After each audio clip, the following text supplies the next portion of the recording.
Well, hello there. Sir Aiden here, your history teacher. Today we'll be talking about a very interesting topic. We'll be talking about the man, the myth, the legend, Icarus. So let's dive in. So, first of all, who is Icarus? Well, Icarus in Greek mythology is a figure that is very popular. He was the son of master craftsman Daedalus, who created Labyrinth.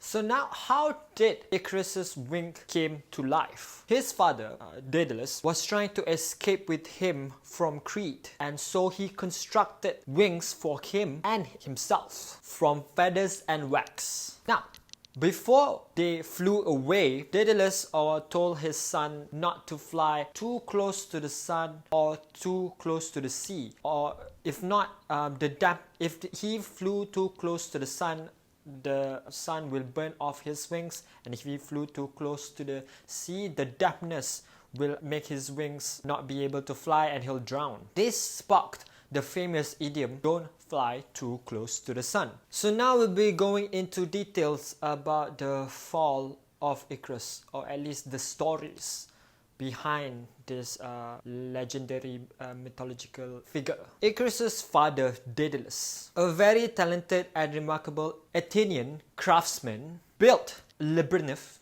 for King Minos of Crete, near his place at Knossos, to imprison the Minotaurs, a half man and half bull born of his wife and the Cretan bull.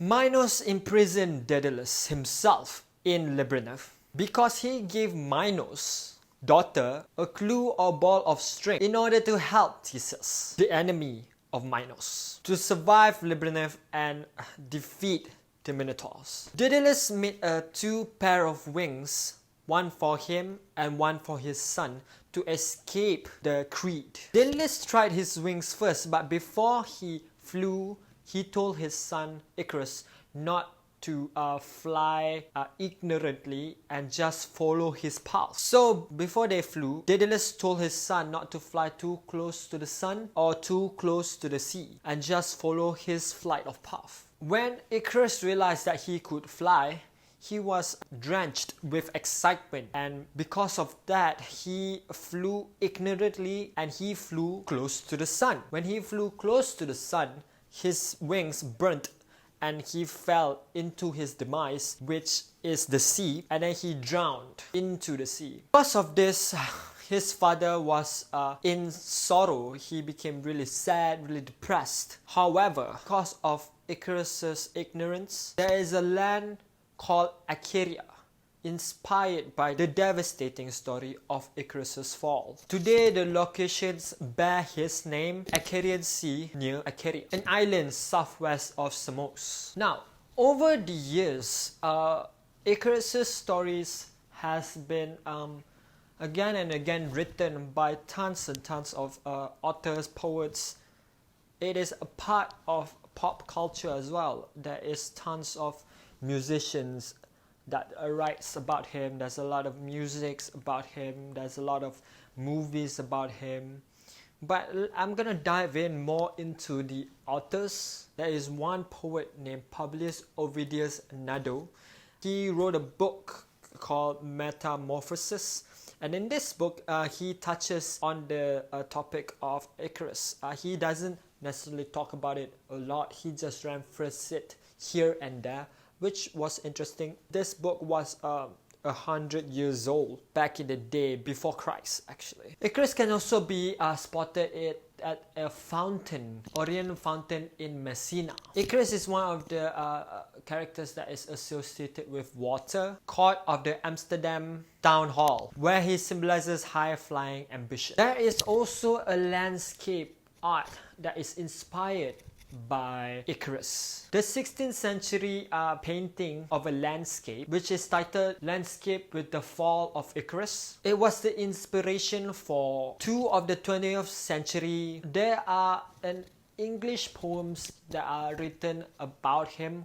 One of the English poems are Musedeus Björk's Arts by Auden, as well as a Landscape with the Fall of Icarus by William Carlos Williams. There's also another one called by Axel Jensen. It is called Icarus, a Young Man in Sahara. It is a metaphor for a troubled young man. Over the years, there's been different interpretations of Icarus. Icarus is seen as an over-ambitious young man who's not control of his excitement to get somewhere. I feel like a lot of us can relate to this. However, there are different interpretations over the years. There is one psychology studies interpretation where it studies about the Icarus complex. Talks about how people are excited by fire, people are excited by winning a lottery or seeing a movie. You know, it's essentially excitement. It can be devastating at times if it's too much excitement, right? Psychiatric interpretations is also one of the things that we are discussing about and comparing it with Icarus's fall. Psychiatric, it can be about how when a person is too excited and then sometimes they can feel